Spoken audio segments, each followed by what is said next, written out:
മമ്മൂട്ടി ഒരു അത്ഭുത പ്രതിഭാസമാണ്. 4 പതിറ്റാണ്ടോളമായി മലയാള സിനിമയുടെ നെടും തൂണാണ് അദ്ദേഹം.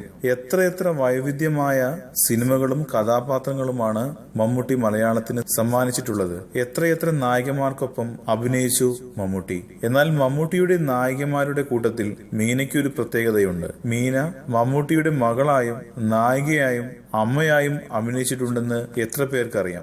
ഇതാണ് ഏറ്റവും കൗതുകകരമായ വസ്തുത. PG വിശ്വംഭരന്റെ സംവിധാനത്തിൽ 1984 പുറത്തിറങ്ങിയ ഒരു കൊച്ചു കഥ, ആരും പറയാത്ത കഥ എന്ന സിനിമയിലാണ് മീന മമ്മൂട്ടിയുടെ മകളായി അഭിനയിച്ചത്. യഥാർത്ഥത്തിൽ മകളല്ല, മകൾക്ക് തുല്യമായ കഥാപാത്രമായിരുന്നു അത്. മമ്മൂക്കയുടെ മകളായി ഞാൻ അഭിനയിച്ചിട്ടുണ്ടെന്ന കാര്യം അദ്ദേഹം പോലും മറന്നുപോയിട്ടുണ്ടാകാം. ഒരു അഭിമുഖത്തിൽ മീന പറഞ്ഞു, രാക്ഷസ രാജാവ്, കറുത്ത പക്ഷികൾ, കഥ പറയുമ്പോൾ എന്നീ മമ്മൂട്ടി സിനിമകളിലാണ് മീന നായികയായത്.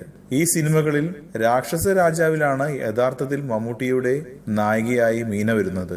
മറ്റു 2 ചിത്രങ്ങളിലും ശക്തമായ കഥാപാത്രങ്ങളെ അവതരിപ്പിച്ചെങ്കിലും മമ്മൂട്ടിയുടെ നായികയായിരുന്നില്ല മീന.